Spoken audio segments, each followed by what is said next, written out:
একজন সুপারস্টারকে আমি যেভাবে তাকে রেসপেক্ট করি, ভালোবাসি, তো পার্সোনাল জায়গায় তার এই লাইফটা আমার কাছে ভালো লাগেনি। কাউকে আলাদাভাবে মিস করার কিছু নাই এখানে। আমি কাজ করতে চাই, ভালো কাজ করতে চাই। যদি কখনো কোনো নির্মাতার মনে হয় যে হ্যাঁ, আমার সঙ্গে সাকিব ভাইয়াকে বা সাকিব ভাইয়ের সাথে আমাকে নেওয়া প্রয়োজন গল্পের জন্য, হয়তো কাজ হবে, নাহলে হবে না, এই তো। ভিন্ন একটু প্রসঙ্গে যাই, শাকিব খান রিসেন্টলি আমরা শুনেছি যে তৃতীয় বিয়ে করতে যাচ্ছে। সে জায়গা থেকে আপনি একজন অভিনেত্রী হিসেবে অভিনন্দন জানাবেন।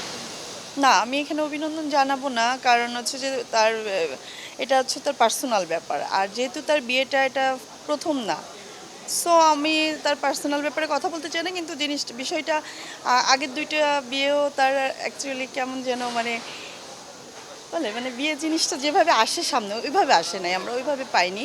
তো একজন সুপারস্টারকে আমি যেভাবে তাকে রেসপেক্ট করি, ভালোবাসি, তো পার্সোনাল জায়গায় তার এই লাইফটা আমার কাছে ভালো লাগেনি। এবং তার তৃতীয় বিয়েটা আসলে সে করবে কিনা সে নিজে মুখে বলেছে কিনা আমি শুনিনি এখনও, নিউজে শুনতেছি।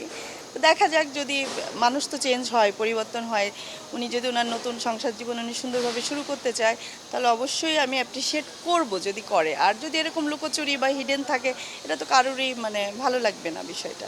আপনার সাথে আমি আর একটু যোগ করি, ইদানিং হচ্ছে শোনা যাচ্ছে যে উনি চলচ্চিত্র কোনো নায়িকাকে আর বিয়ে করবে না, ওনার জীবন ধ্বংস হয়ে গিয়েছে, এখন উনি ডাক্তার মেয়ে বিয়ে করবে। সে জায়গা থেকে আপনি কী বলবেন? অ্যাকচুয়ালি চলচ্চিত্র, ডাক্তার, কোন প্রফেশন কি, এই লাইফটা মানে কারোর পার্সোনাল লাইফ কেমন হবে, এটা ডিপেন্ড করে দুজনের উপরেই, একজন না, সাকিব ভাইয়ের একার উপরে ডিপেন্ড করবে না।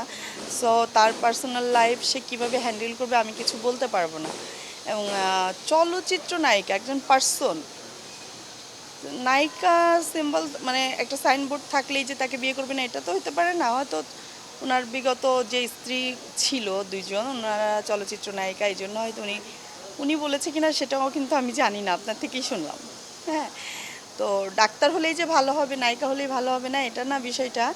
বিষয়টা একজন ভালো মেয়ে হলেও, আর একজন ভালো মেয়ে পেলেও ওনাকেও তার মতো করে চলতে হবে, তাকেও ওনার মতো করে চলতে হবে। সম্প্রতি আলোচনা আসছে শিক্ষানাথকে নিয়ে যদি বলি, শুধু শুধু কোনো বিষয় নেই, শুধু মানে একটা আওয়াজ হওয়ার পর কিন্তু এটা নিয়ে অনেক তর্ক হলো, বিতর্ক। আসলে আপনার মন্তব্য আছে? আমি নো কমেন্টস ভাইয়া। এখানে মিষ্টি জান্নাতকে নিয়ে যেটা হয়েছিল, হয়তো আমার জায়গা থেকে আমি যতটুকু দেখেছি বা নিউজ দেখেছি, ওর কি বলে প্রেস কনফারেন্স করলো, ওটা একটু একটু দেখেছি। তো যেটা মনে হলো, ও গসিপ অনুযায়ী ও গসিপের সাথে মজা করে বলছে যে হ্যাঁ আমি ডাক্তার বলবো না, বা লুকোচুরি খেলছে। কিন্তু এটা হয়তো অনেক বড় আকার যখন ধারণ করছে, তখন সে আর কি বিষয়টা খোলাসা করছে। খোলাসার মধ্যে সে অনেককে নিয়ে অনেক কিছু বলছে, কারো ভালো লাগছে, লাগে নাই, কেন করছে, কাদের উদ্দেশ্য করছে, সেটা তো মিষ্টি জান্নাতই বলতে পারবে। কারোর উপর রাগ, ক্ষোভ বা দুঃখ থাকলে, বা কাজের জায়গা থেকে, আর কি বলবো, এটা আসলে যার যার থিঙ্ক। আমি আমার চিন্তা ভাবনা নিয়ে চলি, আমি আমারটা বলতে পারবো। গতকাল দেখা গেল মিডিয়াতে খবর আসছে এরকম যে মুরগির সাথে রাজি হয়ে যায়। সেটাও আবার নিউজটা অ্যাকচুয়ালি আমি দেখেছি।